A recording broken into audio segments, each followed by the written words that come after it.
5 बरस लंबी सड़क कहानी का दूसरा भाग।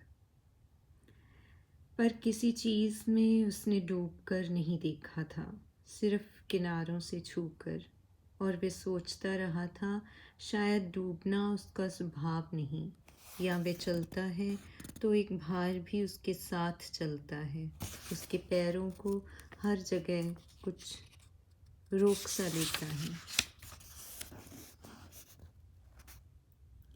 इन बरसों में उसने कभी उस लड़की को खत नहीं लिखा था।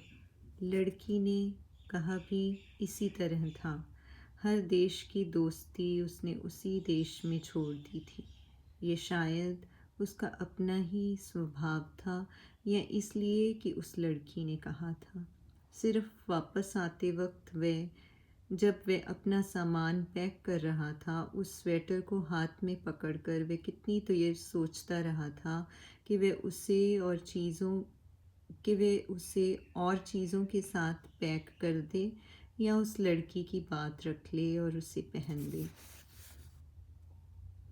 जो स्वेटर पहनकर जाना, 5 बरसों बाद वही पहनकर आना, उसे एक मूर्खता की सी बात लगी थी।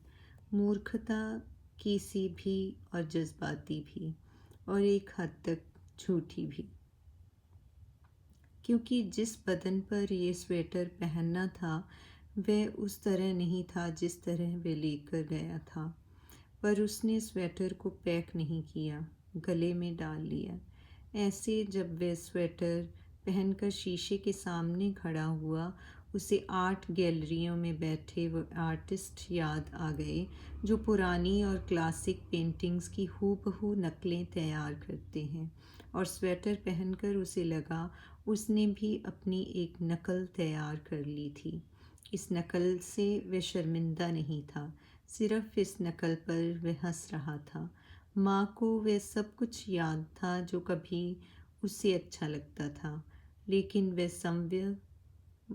वह स्वयं भूल गया था। देख तो, अच्छा बना है। माँ ने जब पनीर का पराठा बनाकर उसके आगे रखा तो उसको याद आया कि पनीर का पराठा उसे बहुत अच्छा लगता था। माँ ने जाने वाले दिन भी बनाया था। उसने एक कौर तोड़कर मक्खन में डुबाया और फिर माँ के मुंह में डालकर हंस पड़ा।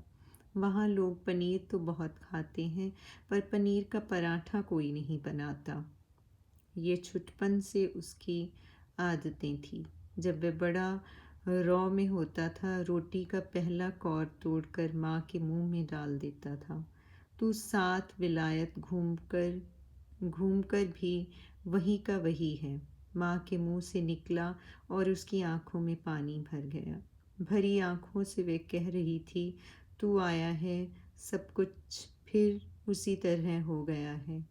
वह वह नहीं था, कुछ भी वह नहीं था। जाते वक्त जो कुछ था वह सब बदल गया था। उसके बाप की बात नहीं उसने बाप की बात नहीं छेड़ी थी, सिर्फ उसके खाली पलंग की तरफ देखा था और फिर आंखें परे कर ली थी। माँ के दिन ब दिन मुरझाते मुंह की बात भी नहीं की थी। छोटे भाई की खैर खबर पूछी थी, पर यह नहीं कहा था कि माँ को अकेला छोड़कर उसे इतनी दूर नहीं जाना चाहिए था। पर माँ कह रही थी, सब कुछ फिर उसी तरह हो गया है। झटपट जो कोई भुलावा पड़ जाए, क्या हर्ज है। उसने सोचा भी यही था। माँ के मुंह में अपनी रोटी का कौर भी इसीलिए डाला था। उसने कोई और भी माँ की मर्जी की बात करनी चाहिए। पूछा, भाभी कैसी हैं, तुम्हें पसंद आई हैं? माँ ने जवाब नहीं दिया, सिर्फ सवाल सा किया। मेरा ख्याल था तू विलायत से कोई लड़की। वह हंस पड़ा। बोलता क्यों नहीं, विलायत की लड़कियां विलायत में ही अच्छी लगती हैं। सब वहीं छोड़ आया हूँ। मैंने तो इस महीने पिछले दोनों कमरे खाली करवा लिए थे। सोचा था तुझे ज़रूरत होगी। ये कमरे किराए पर दिए हुए थे। छोटा भी चला गया था। घर बड़ा खाली था, इसलिए पिछले कमरे चढ़ा दिए थे। ज़रा हाथ भी खुला हो गया था। तुम्हें पैसे की कमी थी? उसे परेशानी सी हुई।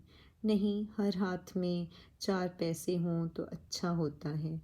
छोटे की तनख्वाह थोड़ी नहीं, वह वह भी अब परिवार वाला है। आजकल में ही उसके घर सो मेरी माँ दादी बन जाएगी। उसने माँ को हंसाना चाहा, पर माँ कह रही थी, मुझे तो कोई उज्र नहीं था जो तू विलायत से कोई लड़की। पर माँ को हंसाने के यत्न में था, इसीलिए कहने लगा, लाने तो लगा था, पर याद आया कि तुमने जाते समय पक्की की थी कि मैं विलायत से किसी को साथ न लाऊं। उसे याद आया, जाने वाले दिन वह लड़की जब मिलने आई थी, पर माँ को अच्छी लगी थी। माँ ने उन दोनों को इकट्ठे देखकर ताकीद की थी, देख कहीं विलायत से न कोई ले आना। कोई भी अपने देश की लड़की की रीस नहीं कर सकती। पर इस वक्त माँ कह रही थी, वह तो मैंने वैसे ही कहा था, तेरी खुशी से मैंने मुनकिर क्यों होना था। पीछे एक खत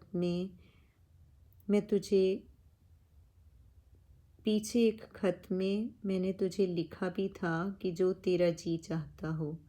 यह तो मैंने सोचा तुमने ऐसे ही लिख दिया होगा। वह हंस पड़ा और फिर कहने लगा, अच्छा, जो तुम कहो तो मैं अगली बार ले आऊँगा।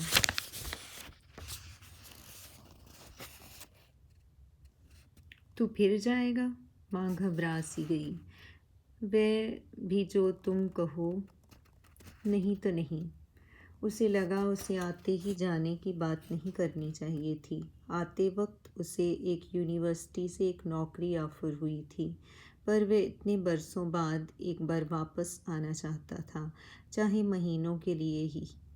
जो तुम कहोगी तो नहीं जाऊंगा, उसने फिर एक बार कहा। माँ को कुछ तसल्ली आ गई। कहने लगी, तू सामने होगा चूल्हे में आग जलाने की तो हिम्मत आ जाएगी। वैसे तो कई बार चारपाई पर से नहीं उठा जाता। माँ, तुम इतनी उदास थी तो छोटे के साथ उसके घर। मैं यहाँ अपने घर अच्छी हूँ। अब तू आ गया है, मुझे और क्या चाहिए। उसको लगा माँ बहुत उदास थी, और शायद उसकी उदासी का संबंध सिर्फ उसके अकेलेपन से नहीं, किसी और चीज़ से भी था। खिड़की में से आती धूप की लकीर दीवार पर बड़ी शोख सी दिख रही थी। उसने खिड़की से पर्दे को सरकाया और उस गलीचे का पीला रंग ऐसे लगा जैसे निश्चिंत सा होकर कमरे में सो गया हो।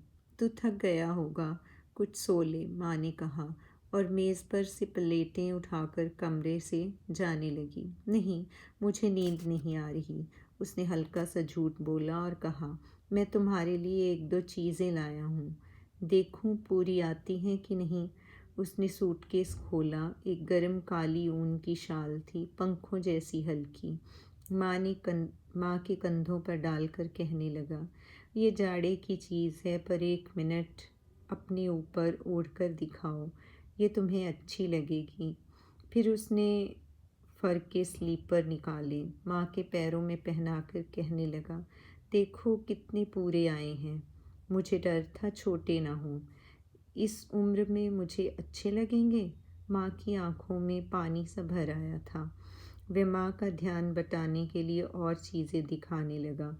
प्लास्टिक की एक छोटी सी डिब्बी में कुछ सिक्के थे। इटली के लीरा, यूगोस्लाविया के दिनार, बल्गारिया के लेवा, हंगरी के फरेंट्स, रोमानिया के लेई, जर्मनी के दिनार। उसने सिक्कों को खनकाया और कहने लगा, माँ, तुमने कहा था कि छोटे से घर बहुत जल्दी कोई बच्चा माँ, तुमने कहा था छोटे के घर बहुत जल्दी कोई बच्चा। हाँ हाँ, कहा था। माँ कमरे से जाने के लिए उतावली सी लगी। ये अपने भतीजे को दूंगा। और फिर उसने सूटकेस में से और चीज़ें निकाली। छोटे के लिए ये कैमरा और भाभी के लिए ये। माँ रुआं सी हो गई। उसका हाथ रुक गया।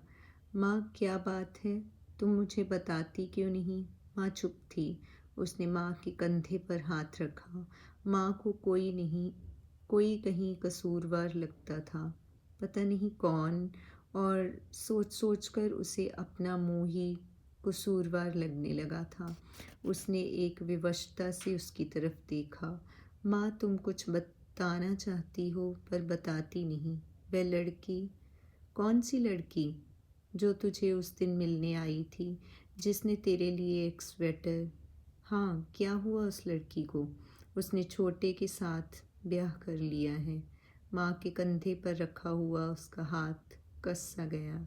एक पल के लिए उसे लगा कि हाथ ने कंधे का सहारा लिया था, पर दूसरे पल लगा कि हाथ ने कंधे को सहारा दिया था, और वह हंस पड़ा। सो वह मेरी भाभी है। माँ उसके मुंह की तरफ देखने लगी। मुझे खत में क्यों नहीं लिखा था? क्या लिखती? ये उन्होंने ये उन्होंने लिखने वाली बात की थी। छोटे ने सिर्फ ब्याह की खबर दी थी और कुछ नहीं लिखा था। दोनों शर्मिंदा थे। तुझे क्या लिखते? खुले सूटकेस के पास जो दूसरा बंद सूटकेस था, उस पर उसका ओवरकोट और वह स्वेटर पड़ा हुआ था जो उसने सुबह आते वक्त पहना था। वह 1 मिनट स्वेटर की तरफ देखता रहा। स्वेटर गुच्छा सा होकर अपने आप को ओवरकोट के नीचे छिपाता सा लग रहा था।